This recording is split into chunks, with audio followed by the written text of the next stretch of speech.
Alguien en algún momento dijo que el ser humano se ha educado hasta la imbecilidad. Y quizás esto suena un poco fuerte, pero es algo real. En las palabras del apóstol Pablo sería algo así como que, siendo sabios, se hicieron necios. Y hoy, hermanos, nosotros abrazamos a la distancia, así como nos lo ha enseñado la pandemia, abrazada a la distancia, que Roma no eduque a nuestros hijos. Sin embargo, no estamos dispuestos a tomar resoluciones que crucen la línea de esta convolución antibíblica. ¿Saben lo que la Biblia dice los cristianos, los padres cristianos? Dice lo siguiente: que Roma eduque a nuestros hijos, que nosotros los desinfectamos. Es mejor, hermano, hoy día es mejor tener un papel que avale el nivel intelectual de nuestros hijos antes de tomar una decisión trascendental. Cuando yo me refiero a Roma, está educando a nuestros hijos, me refiero al sistema del mundo. Esta semana observaba con mi esposa una noticia en un país de América Latina y decía lo siguiente: un padre puede ir preso por 2 años si corrige, escuche bien, si corrige o disciplina a su hijo de manera verbal o física. Atentamente, el Estado. El Estado le está quitando la potestad y la autoridad que tienen los padres sobre los hijos. El día de mañana, cuando un padre cristiano le diga a su hijo lo importante que es leer la Escritura, lo importante que es adorar a Dios, lo importante que es amar a sus enemigos, y que ese niño te diga a ti: papá, mamá, yo no quiero seguir asistiendo a la iglesia, yo no amo a Cristo. Como decía Martín Lutero, yo odio a Cristo. Cuando un niño te diga así, ¿qué vas a hacer? ¿Lo vas a obligar? ¿Sabes lo que va a ocurrir? Al día siguiente, el niño va a ir a la escuela y le va a contar a alguno de sus amigos de que sus padres le están obligando a ir a la iglesia o a leer la Escritura. Y ese amigo le va a contar a la profesora, y la profesora va a acompañar a tu hijo ante las autoridades civiles y tú vas a ir preso. Nosotros hemos cedido la paternidad, la autoridad que Dios nos ha dado como padres al César, a Roma. ¿Sabes por qué? Por un título que diga doctor, ingeniero, licenciado, arquitecto o enfermero. Hermanos, la educación de nuestros hijos vale más que un papel. Pero quizás digas, ¿pero qué tiene que ver esto con lo que hoy vamos a enseñar? Mucho, mucho, hermanos. Esta mañana nosotros vamos a concluir, vamos a cerrar la serie expositiva de Segunda a los Corintios.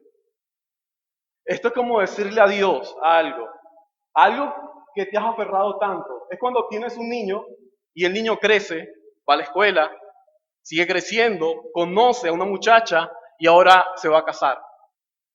Y el padre que tuvo durante todos esos años a ese niño que se convirtió en joven, ahora ese padre va a tener que decirle adiós. Las despedidas muchas veces son tristes. Y eso es lo que nosotros vamos a ver hoy acá. Una despedida que está involucrado el corazón de un hombre que ama a esta iglesia local. Hermanos, hoy vamos a examinar el capítulo 13 de Segunda a los Corintios. Así que puede abrir su Biblia, su Nuevo Testamento, y puede ir a Segunda a los Corintios, capítulo 13. En esta carta vamos a ver la necesidad de implementar una disciplina eclesial. Por amor a Cristo, por amor a la iglesia y por el bien del incrédulo. ¿Has escuchado muy bien? Disciplina eclesial es igual a corrección.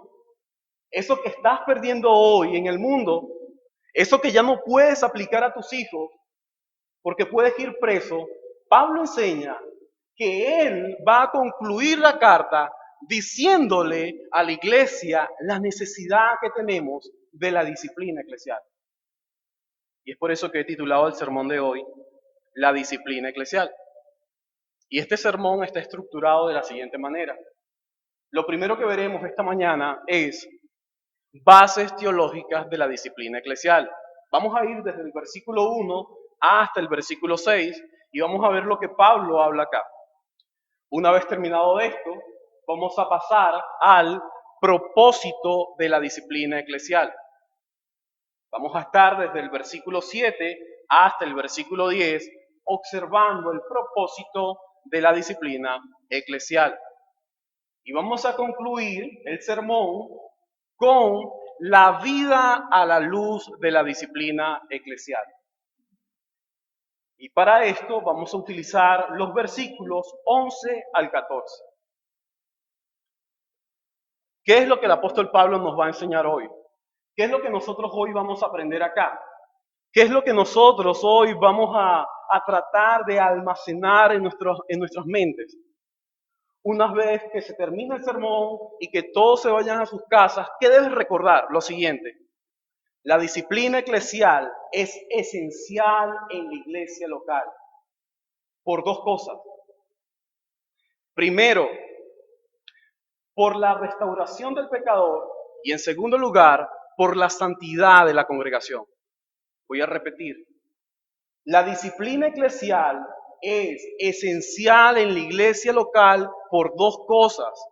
Primero, por la restauración del pecador y segundo, por la santidad de la congregación. Hermanos, la santidad es un punto muy importante dentro de lo que es la vida cristiana. La vida cristiana no se trata simplemente de venir un domingo acá, de abrir nuestras Biblias, levantar nuestras manos al cielo y adorar a Dios. Nuestra vida cristiana debe ser practicada en función de lo que nosotros aprendemos cada vez que nos acercamos a la iglesia local. Para aquellas personas que nos están visitando por primera vez, aquellos que no están acostumbrados a estar acá con nosotros, quiero recordarles algo que tiene que ver con esto y el por qué Pablo habla sobre la disciplina eclesial. Una de las iglesias más impuras, y cuando hablo de una iglesia impura, estoy hablando de una iglesia rebelde, de una iglesia obstinada, de una iglesia que le hace la vida imposible a su fundador, de una iglesia dividida, de una iglesia donde dice, yo soy de Juan, yo soy de Pablo, yo soy de Pedro, y otros dicen, yo soy de Cristo. Una iglesia donde los miembros se llevan a los tribunales simplemente por cosas insignificantes.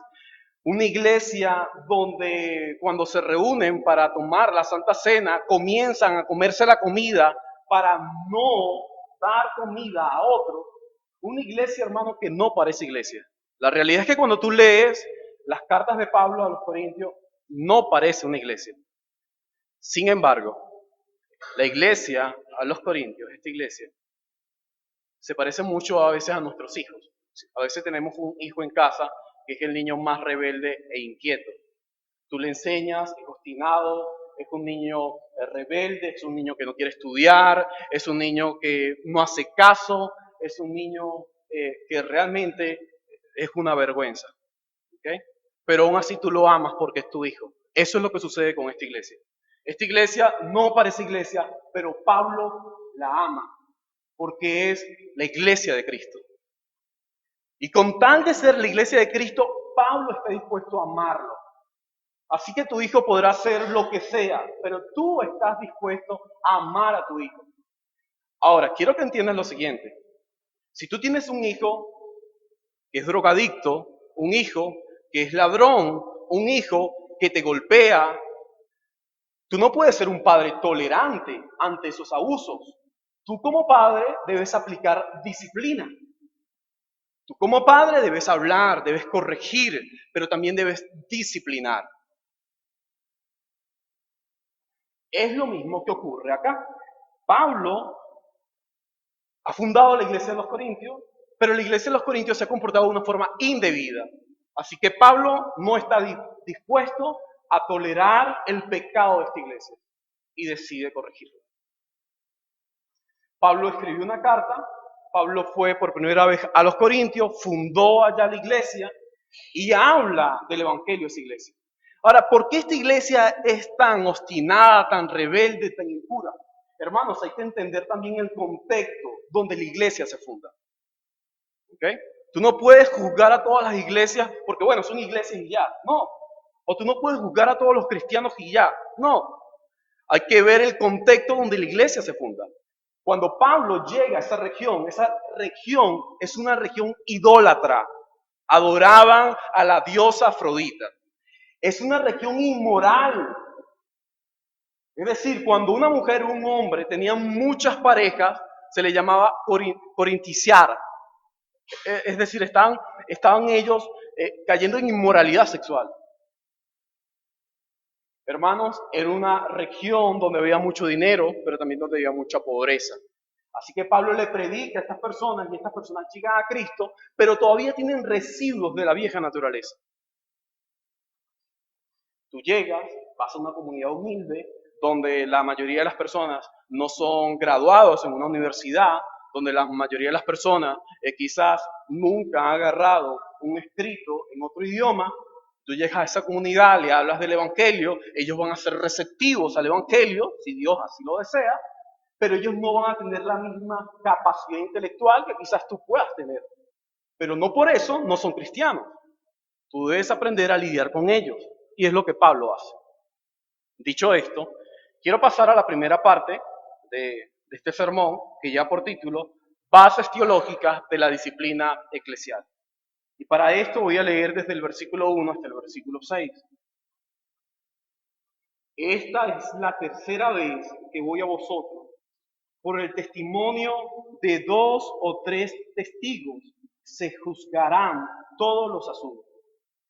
Dije previamente, cuando estuve presente la segunda vez, y aunque ahora estoy ausente, lo digo de antemano a los que pecaron anteriormente y también a todos los demás, que si voy otra vez no seré indulgente, puesto que buscáis una prueba del Cristo que habla en mí, el cual no es débil para con vosotros, sino poderoso en vosotros. Porque ciertamente Él fue crucificado por debilidad, pero vive por el poder de Dios. Así también nosotros somos débiles en Él. Sin embargo, viviremos con Él por el poder de Dios para con vosotros. Poneos a prueba para ver si estáis en la fe. Examinaos a vosotros mismos. ¿O no os reconocéis a vosotros mismos de que Jesucristo está en vosotros, a menos de que en verdad no paséis la prueba? Mas espero que reconoceréis que nosotros no estamos reprobados. Dicho esto, Pablo, hermanos, está diciendo que irá por tercera vez. Así que Pablo ya ha ido 2 veces a este lugar. La primera vez cuando funda la iglesia y la segunda vez cuando llega a la iglesia de Corintio y los hermanos se molestan con Pablo y expulsan a Pablo de la iglesia. Es donde Pablo comienza a redactar la famosa carta severa a los Corintios, que no está en el canon bíblico. Sin embargo, Pablo nos está diciendo acá que él va a ir por una tercera vez a los Corintios. ¿Qué es lo que Pablo desea? Hermanos, Pablo sabe cómo es el comportamiento de esta iglesia y Pablo está diciendo, yo voy a ir allá. Yo voy a visitarlos, hermanos, y de verdad que lo que voy a hacer es algo muy duro y va a ser muy fuerte. Porque yo lo que voy a hacer es que cuando llegue a esa región, voy a ir a la iglesia y voy a buscar 2, 3 testigos. Y voy a hablar el asunto. Pablo no dice cuál es el asunto, así que vamos a dejarlo cerrado. Pero el asunto tiene que ver con desobediencia. Porque Pablo está utilizando un pasaje de Deuteronomio, pero también utiliza las palabras de Jesús en el Evangelio de Mateo, capítulo 18, para aplicar disciplina eclesial. Pablo no está diciendo que va a iniciar con el primer punto o paso de la disciplina eclesial, que es hablar con el ofensor.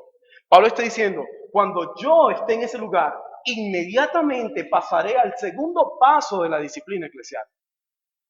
Y el segundo paso de la disciplina eclesial tiene que ver con buscar testigos para confrontar el pecado en la iglesia. Sin embargo, cuando tú ves esto, tú dices, pero ¿qué puede estar ocurriendo en la iglesia? Yo quisiera que vayamos un momento al versículo 20 y ahí vamos a ver lo que estaba sucediendo. Y Pablo dice, porque temo que quizás cuando yo vaya en la tercera visita, halle que no sois lo que deseo, y yo sea hallado por vosotros que no soy lo que deseáis, que quizás haya pleitos, celo, enojo, rivalidades, difamaciones, chisme, arrogancia, desorden. Temo que cuando os visite de nuevo, mi Dios me humille delante de vosotros. Pablo entonces nos ha dicho de que él va a reunir, va a buscar testigos porque la iglesia tiene divisiones, rivalidades, chismes. Hermanos, quizás si tú vienes por primera vez a la iglesia, tú dices, ¿eso es la iglesia? Si yo vine hoy acá, fue por otra cosa. Y tú me estás enseñando a mí que la iglesia tiene los mismos problemas que yo tengo. Sí, quiero decirte que sí. La iglesia tiene los mismos problemas que tú tienes en tu casa. Sin embargo, la manera en que se confrontan esos problemas son diferentes. Son totalmente diferentes. Porque las rivalidades que pueden existir en la iglesia se deben acabar. Porque cuando alguien está en la iglesia, busca la gloria de Dios, no la de nosotros. Porque cuando alguien viene acá a predicar, no busca su gloria, no busca que lo vean, busca de que Cristo, por medio de su Espíritu, lleve su bendita palabra a sus corazones. Son cosas diferentes, hermano. Aunque el pecado es el mismo debido a nuestra naturaleza. Y Pablo dice acá de que él va a ir hacia los corintios y le va a demostrar la autoridad que tiene.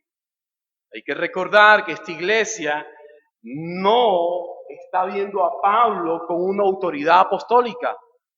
Esta iglesia ha sido seducida por los falsos ministros. Así que Pablo dice, yo tengo autoridad en Cristo y yo voy a ir a ustedes y le voy a enseñar la autoridad o el poder de Cristo en mí. Pero ¿cómo es este poder, hermano? ¿Acaso será sanando enfermos, levantando paralíticos, resucitando muertos, dando la cura a la pandemia de hoy día? No. Pablo dice que la autoridad que tiene él de Cristo la va a mostrar por medio de la disciplina eclesial. Hermanos, en esta epístola, Pablo refleja su corazón y su preocupación por el bienestar de esta iglesia. El objetivo de Pablo es edificar a los corintios. La disciplina eclesial no significa de que vas a dañar o a maltratar al pecador. No, la disciplina eclesial, hermanos y amigos, busca edificar la iglesia, a los pecadores.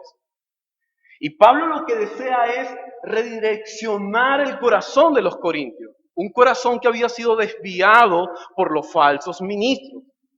Ellos tenían mentiras venenosas que habían inyectado en cada uno de los corintios. Y Pablo, por medio de la disciplina eclesial, pretende mostrar el error a los corintios. Dicho esto, la pregunta que surge es, ¿qué es la disciplina eclesial? ¿Qué es la disciplina eclesial? Disciplina eclesial significa yo aprendo.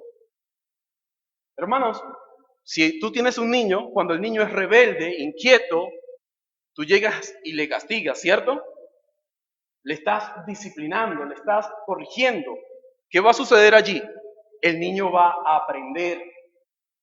El niño va a aprender eso que está haciendo mal. Así que disciplina eclesial es la acción que la iglesia local se ve obligada a tomar cuando uno de sus miembros se rehúsa a apartarse del error doctrinal, del pecado notorio y escandaloso. Quiero que entiendas que la disciplina eclesial es una acción que la iglesia local toma de manera obligatoria, no es porque queremos hacerlo, no. La iglesia local toma de manera obligatoria la aplicación de la disciplina eclesial cuando uno de sus miembros rehúsa apartarse de un pecado grave, escandaloso, que ofenda a Cristo. ¿A qué niño le ha gustado el ser disciplinado o corregido? A nadie. Yo recuerdo cuando yo era disciplinado o corregido, mi mamá me pegaba a mí con muchas cosas, como yo lo he dicho anteriormente en otros sermones. Mi mamá me pegaba a mí con correa, me llegó a pegar con cuero de ganado, con manguera, me llegó a pegar con cable. Imagínense lo rebelde que era yo entonces. Hermanos, y yo hoy día, con mi edad que tengo, yo doy gracias a Dios por esa clase de disciplina. Cuando una persona llegaba a la casa, un adulto llegaba a la casa, ¿sabes lo que nosotros hacíamos como niños? Inmediatamente entrábamos al cuarto y nos quedábamos allí. Si el adulto, la visita, quería vernos, nos llamaba, nosotros íbamos, saludábamos y luego nos retirábamos. Los niños no tienen nada que hacer en conversaciones de adultos, pero si tú no le enseñas eso al niño, él no va a aprender nada. El día de mañana va a ser una vergüenza para ti. Hermanos, quizás el niño no va a entender el por qué le pegas. Él va a decir, pero ¿por qué me pegas? Explícame por qué me pegas. Si yo lo único que estoy haciendo es estar en una conversación. Dime. Tú como padre tienes que explicarle. Tú como padre tienes que decirle. ¿Acaso no es una falta de respeto que un niño le exija a su padre que le dé explicaciones del por qué le está corrigiendo? O el por qué le da esa clase de comida. O el por qué le da esa clase de educación o de estilo. Hermanos, nosotros somos criaturas y estamos bajo el dominio de Dios. Y los niños son niños y están bajo el dominio de los padres. Y el niño tiene que entender que hasta que él no salga de su hogar, él debe someterse a la autoridad de su papá y de su mamá. Sean cristianos o no sean cristianos, sus padres son sus padres. Y la palabra nos enseña a nosotros que nuestros padres deben ser honrados y respetados. Mi papá no es cristiano, pero yo cada vez que veo a mi papá, donde sea, en el trabajo, con mis compañeros, en un centro comercial, en la casa, donde sea, a mí se me inculcó así y yo saludo a mi papá con un beso en el cachete, en la mejilla. Si no te gustó la palabra cachete, mejilla. Es la manera en que fui educado y es la forma como siempre lo hago con él. Yo no te estoy diciendo que uses los mismos principios. Lo que te estoy diciendo es que si tú no corriges lo que debes corregir ahora, mañana va a ser muy tarde, porque Roma te los está educando.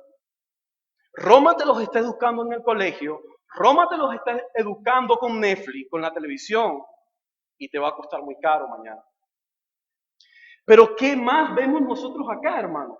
Pablo nos enseña acá también, según el versículo 3, que él tiene la autoridad de Cristo.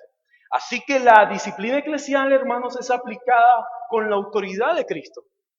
Cristo mismo nos ha enseñado llevar a cabo la disciplina eclesial.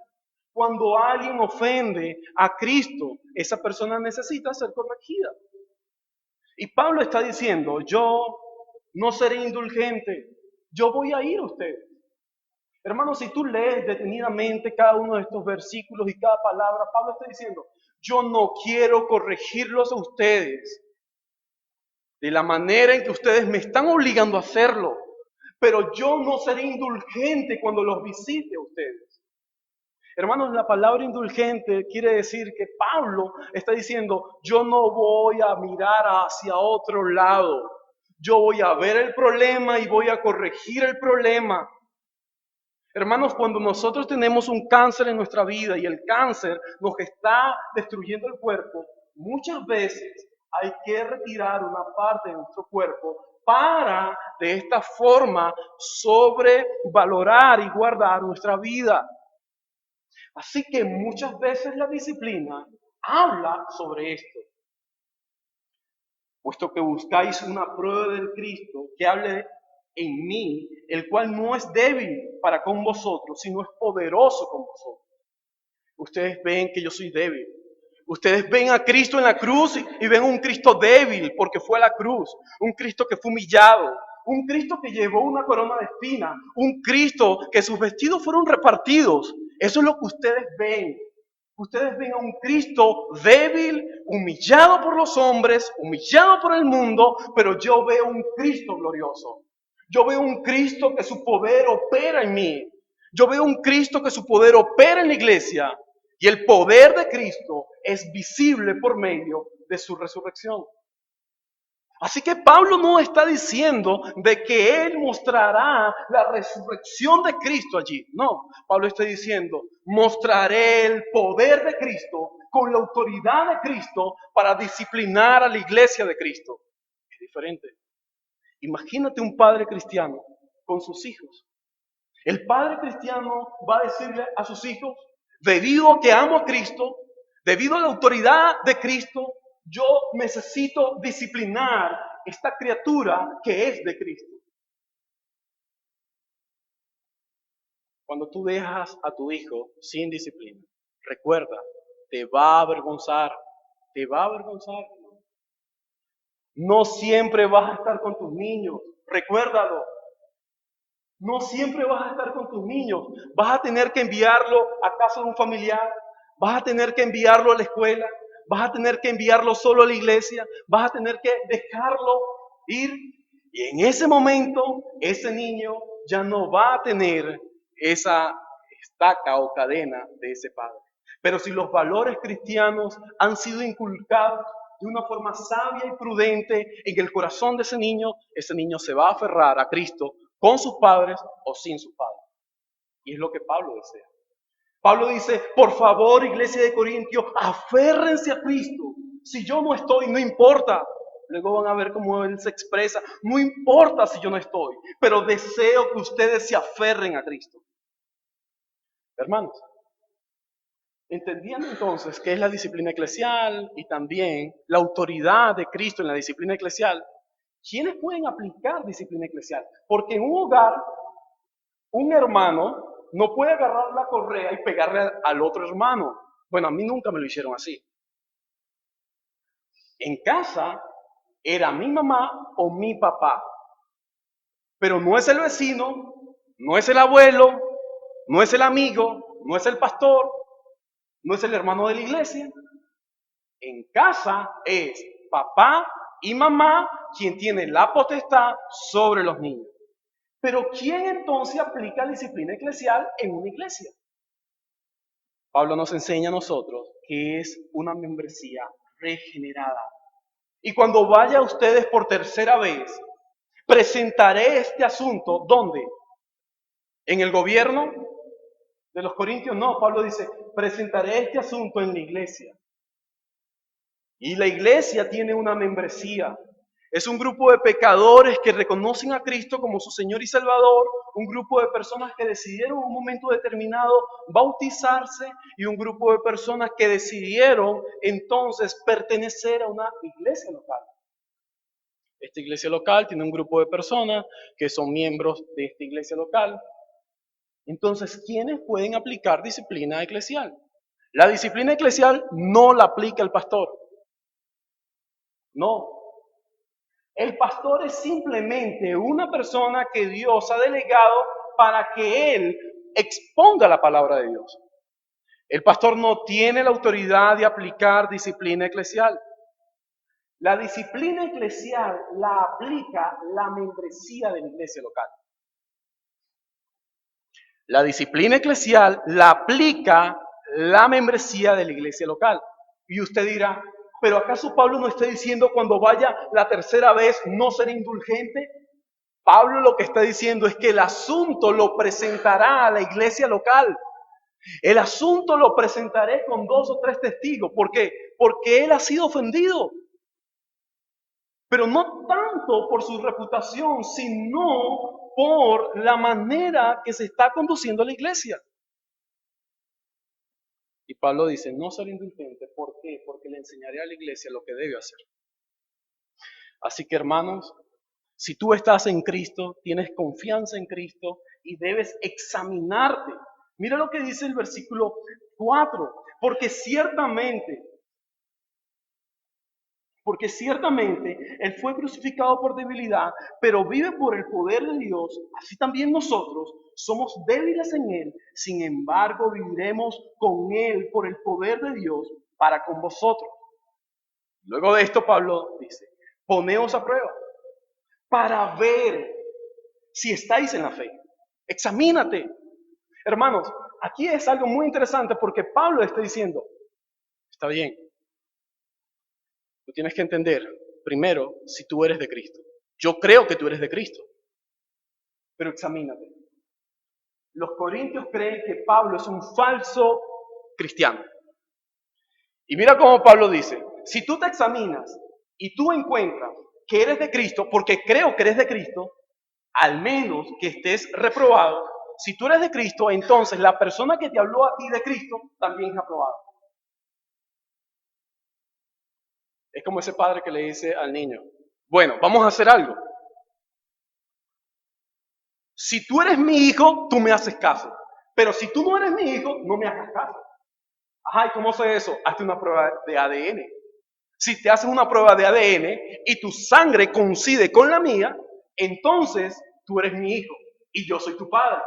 Por ende, tú debes someterte a mí, no yo a ti. ¿Qué sucederá con ese niño? Bueno, pero es que tú no pareces papá mío porque como tú me hablas, como tú me exiges las cosas a mí, porque tú me maltratas más a mí, porque tú me restringes las cosas a mí.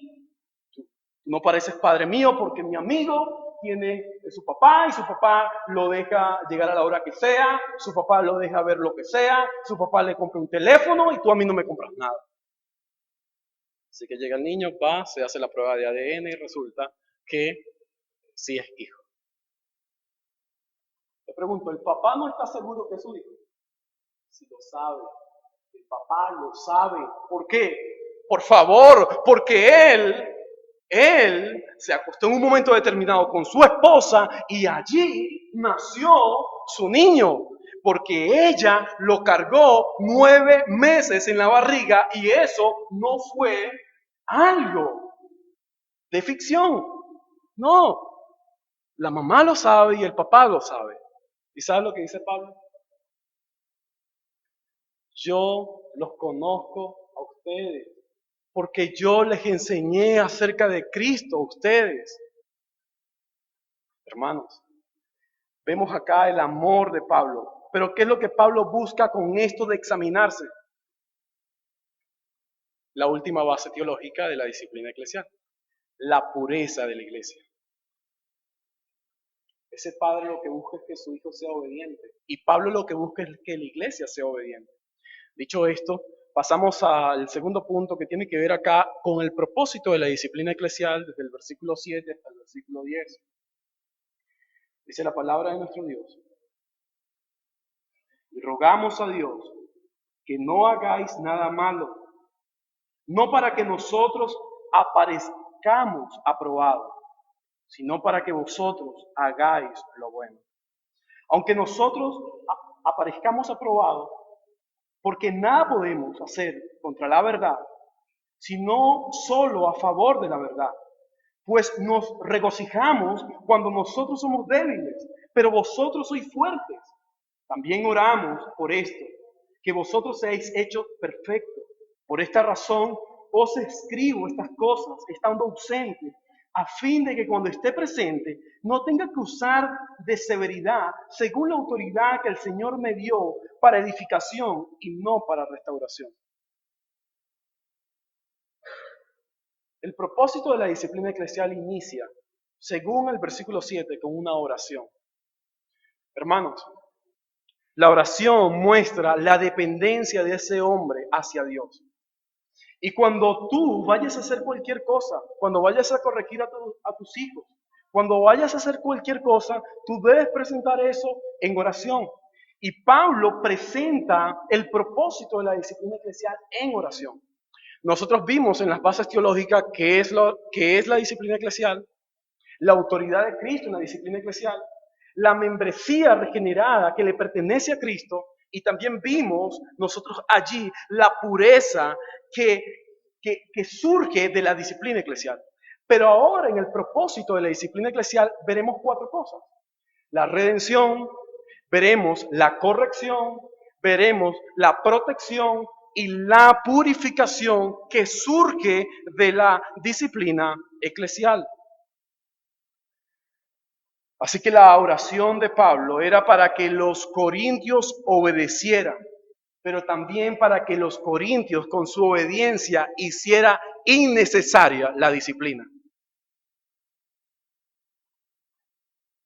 Lo que sucede acá en el capítulo 13 es algo como que Pablo está diciendo: iglesia, compórtate bien.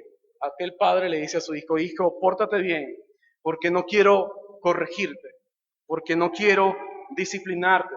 Debes hacer las cosas de una forma correcta, hijo. Si el niño se porta bien, no va a haber corrección. Y Pablo lo que dice es: no hagáis nada malo, no por mí. Hermanos, ya ahí tú ves a un Pablo que dice: yo no busco ser honrado, yo no busco mi gloria, yo no busco ningún beneficio. Lo único que deseo es que no hagan nada malo por amor a ustedes mismos. Niño, cuando tu mamá y tu papá te dicen no hagas algo, no es tanto para favorecerlo a ellos, sino para favorecerte a ti en un futuro. El propósito de la disciplina eclesial es redención, y eso lo vemos en el versículo 7. La redención, hermanos, tiene que ver con salvación, tiene que ver con liberación, tiene que ver con traer de nuevo a este pecador que ha fallado, que ha pecado. Él dice: no hagas nada malo, sino haz lo que es bueno, aunque nosotros perezcamos, aunque nosotros seamos reprobados, aunque nosotros seamos dejados a un lado. Pablo lo primero que busca es la salvación de esa persona que está pecando.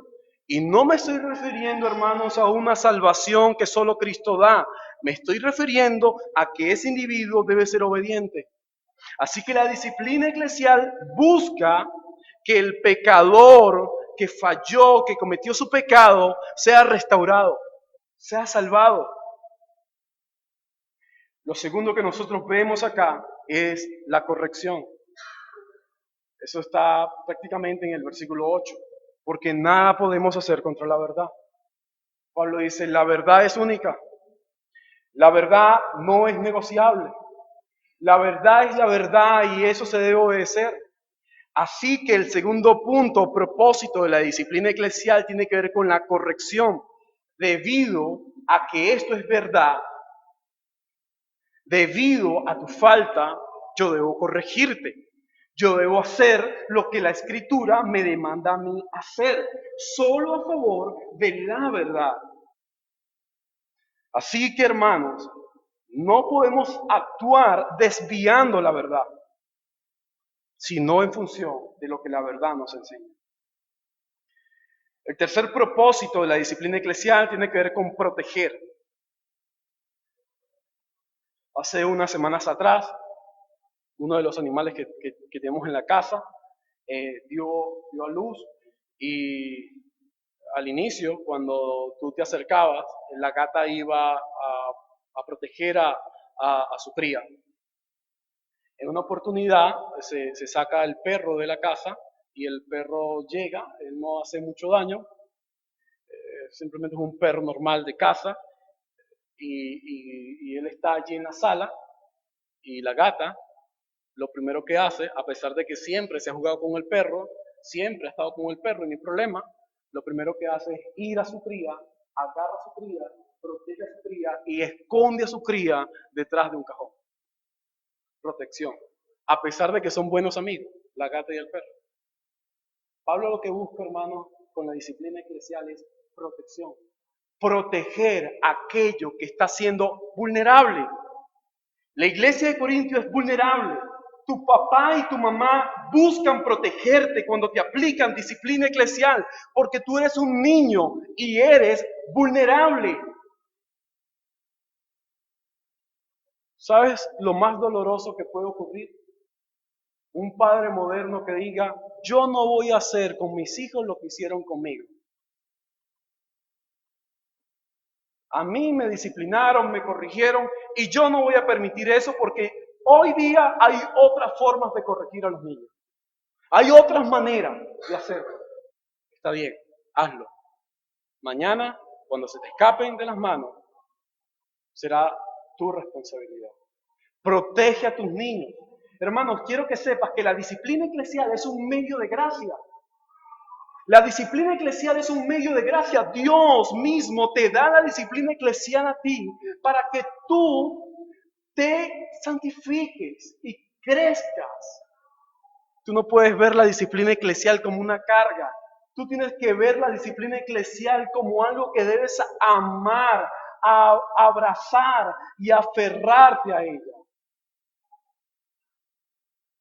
Si Dios la dejó, fue por algo. Si Jesús la enseñó, fue por algo.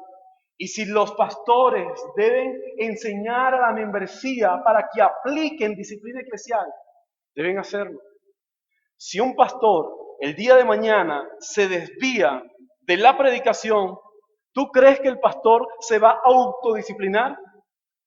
Imagínate un hombre, no hay nada más peligroso, como dice el apóstol Pablo, un hombre neófito que se aferra al poder, al púlpito.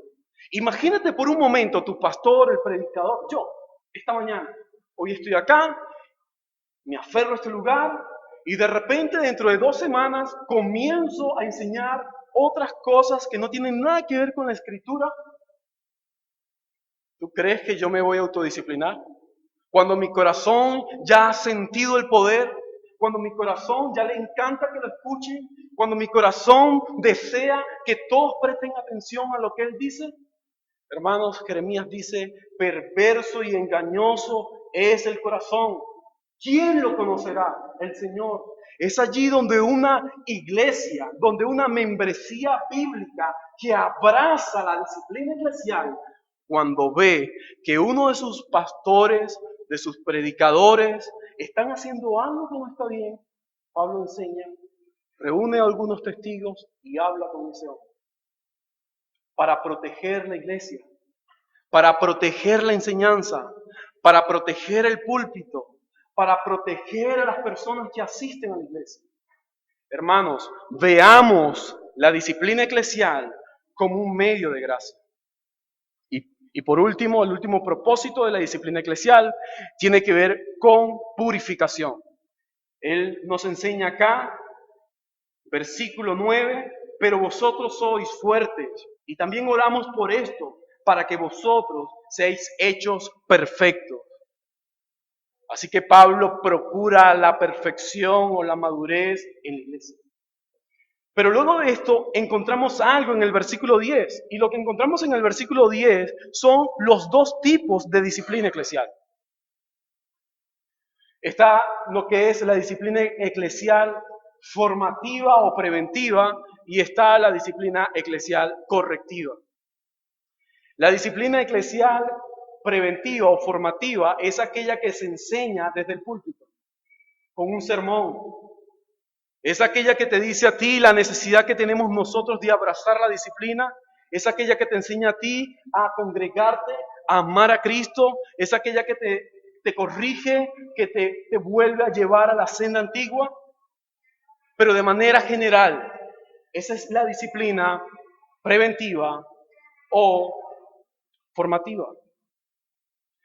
Ella se observa cada vez que se predica en la iglesia local. Y la segunda disciplina, el segundo tipo de disciplina es la disciplina correctiva. Es aquella que Pablo dice, no ser indulgente. Es aquella que Pablo dice, utilizaré para edificación, no para destrucción. Versículo 10. Así que la disciplina, aunque sea formativa o correctiva, siempre buscará la edificación y no la destrucción. La disciplina correctiva tiene que ver con Mateo 18. La disciplina formativa no tiene que ver con Mateo 18. Te lo explico de una forma más sencilla. Llega el papá y le dice al niño, hijo, esta semana no vamos a poder salir a la playa, como te lo dije. Sin embargo, yo te pido a ti que este fin de semana me ayudes a mí a trabajar y a ordenar el patio. Y el niño dice, está bien, papá. Hijo, si no me ayudas a acomodar el patio y las cosas que necesito hacer en casa, no vamos a salir a ningún lado el próximo fin de semana y tristemente voy a tener que corregirte. Llega el niño y dice, está bien, papá, este fin de semana lo hacemos. Llega el fin de semana y el niño se va con sus amigos a jugar a la calle y se olvidó que tenía que ayudar a sus padres. ¿Qué fue lo que el papá le dijo al niño? Que lo ayudara. Eso se llama disciplina formativa. La disciplina formativa, el padre le dice al niño, hijo, si tú no haces esto, yo voy a tener que disciplinarte, pero todavía no lo disciplina. ¿Qué es lo que nosotros vemos en el capítulo 13? Una disciplina preventiva o formativa. Pablo le dice a los corintios, si yo voy a ustedes, yo no seré indulgente. Pero Pablo no está aplicando una disciplina correctiva. Pablo le está enseñando a ellos lo que deben hacer. No hagan lo malo, hagan lo bueno. ¿Qué es lo que Pablo busca? Pablo lo que nos está enseñando a nosotros es que la disciplina preventiva, sin duda alguna, evita aplicar la disciplina correctiva. La disciplina preventiva evita aplicar la disciplina correctiva. Pero si nosotros omitimos la disciplina preventiva, entonces nosotros estamos demandando que se aplique a nuestras vidas la disciplina correctiva. ¿Sí me explico? Cuando tu papá te pega a ti, no es porque tu papá quiere, sino porque tú le demandaste a tu papá que te pegara. ¿Sí lo entiendes?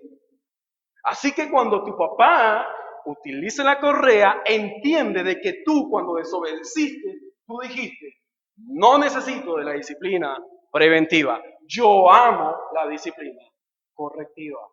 Y la disciplina correctiva, hermanos, tiene que ver, en el caso de papá y mamá, con no solo palabras, sino también la aplicación de fuerza.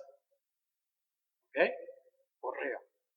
No estamos hablando con esto maltrato físico hacia el niño, no. Simplemente, a mí cuando me pegaban me decían, son 3.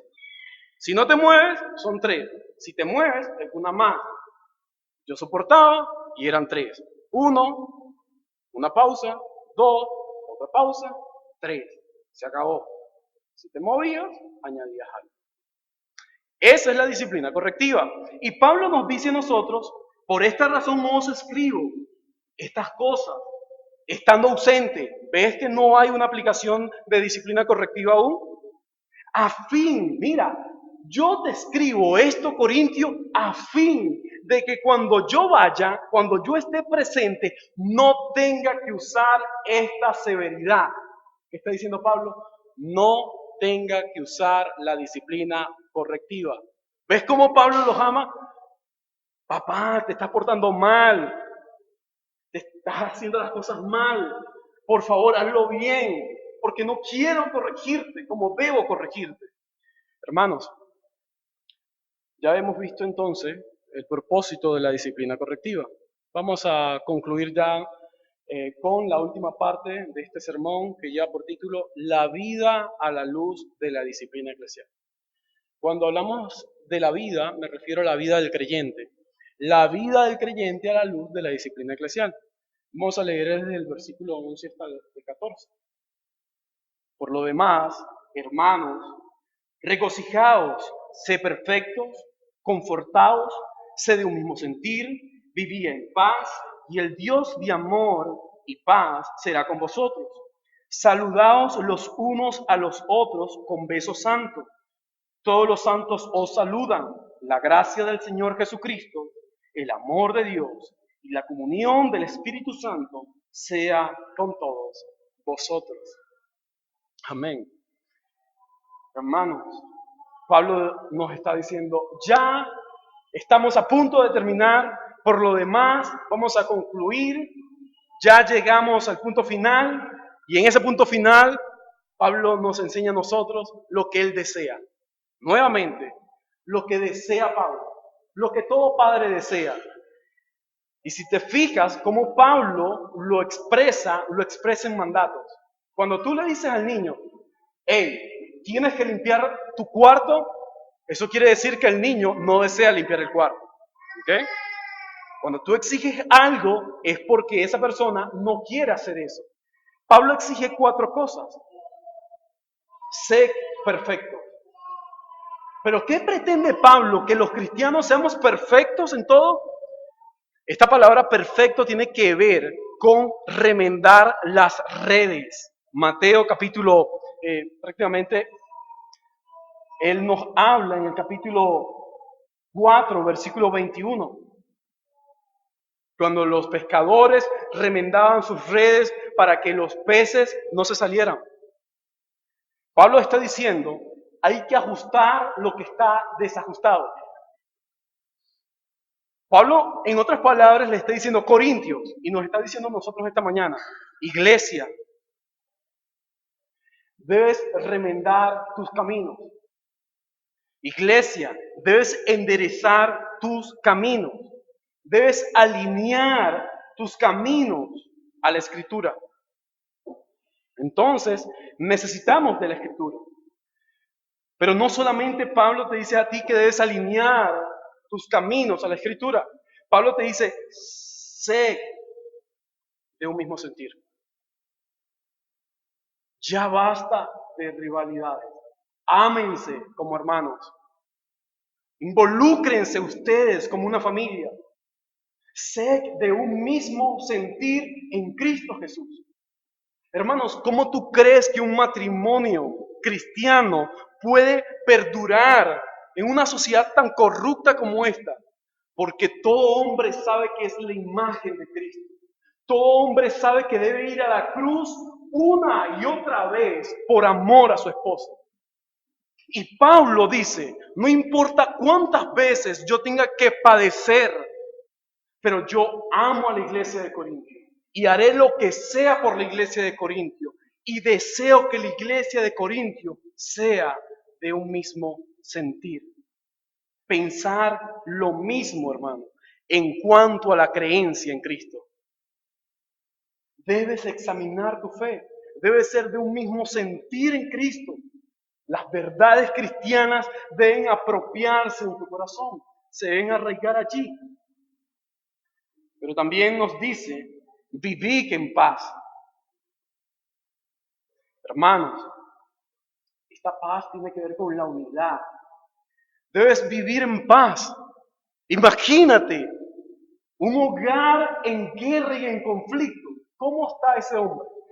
Me disculpa, pero ese hombre o esa mujer pueden salir de casa con una sonrisa, pero por dentro están deshechos. Pueden aparentar ante la sociedad y ante sus amigos que su matrimonio es perfecto, pero se ha derrumbado porque no está fundamentado en Cristo. Y Pablo no desea que la iglesia de Corintio se derrumbe.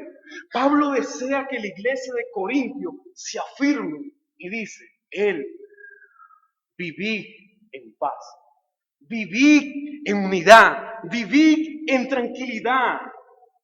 Hermanos, esto fluye de la comprensión de la Escritura. Viví en paz, viví en gozo, en tranquilidad. Fluye de un conocimiento profundo de la Escritura, de Cristo, de su persona, de su obra, de su muerte, de su resurrección. Nada se puede comparar a lo que Él hizo. Como yo voy a vivir desesperado y angustiado en un mundo caído cuando tengo la esperanza que alumbra a todo hombre, que es Cristo. En medio de una sociedad oscura hay una luz que brilla, y es la luz de Cristo que brilla en el corazón de todo hombre. Y Él termina como ninguna conclusión nosotros vemos en el Nuevo Testamento. No hay una conclusión en el Nuevo Testamento que se pueda comparar a esta. La gracia del Señor Jesucristo, segunda persona de la Trinidad. El amor de Dios, primera persona de la Trinidad. Y la comunión del Espíritu Santo, tercera persona de la Trinidad, sea con todos vosotros. Pablo dice, primero a Cristo, porque gracias a Cristo conocemos al Padre. Gracias a Cristo hemos sido adoptados por el Padre. Así que Pablo primero apela a aquel que le ha acercado a estos pecadores y viles corruptos, a un Dios santo y perfecto. Cristo, nuestro Señor, el Curio, el soberano, el que gobierna nuestras vidas, el que determina todo en nuestra sociedad, aquel que le da vida a un virus, aquel que permite que nosotros soportemos una crisis económica, política, social o religiosa. Este Cristo que nos mantiene en medio del valle de sombra de muerte. Pero también Pablo apela al amor de Dios. Ese Padre amoroso que no dejó a su Hijo allí en el sepulcro, sino que con el poder de su Espíritu Santo lo levanta y hoy Él está a la derecha del Padre. Pablo dice, oh Corintios, hay alguien que los ama más que yo. Hay alguien que Él ha dado su Hijo por ustedes. Y este es el Padre. El amor del Padre se ha derramado sobre los corintios. No olvides que los corintios es la iglesia más infiel e impura. Y mira cómo Pablo trata a los corintios cuando concluye. El amor del Padre se ha derramado sobre una iglesia que es rebelde, inquieta, intranquila, pero una iglesia que ha sido salva por el poder de Cristo. Y después dice, y la comunión, y la relación, la unidad, sea del Espíritu Santo. Una persona que mora y habita en nuestros corazones, sea con todos nosotros. Amén. Hermanos, esto nos recuerda tres cosas muy importantes. Primero, reconozcamos el valor de la disciplina eclesial. Valoremos la disciplina eclesial.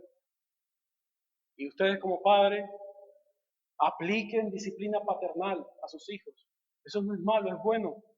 Segundo,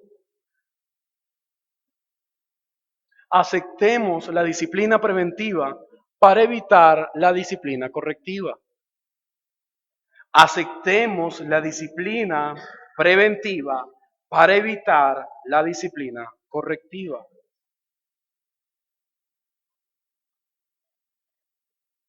Y por último,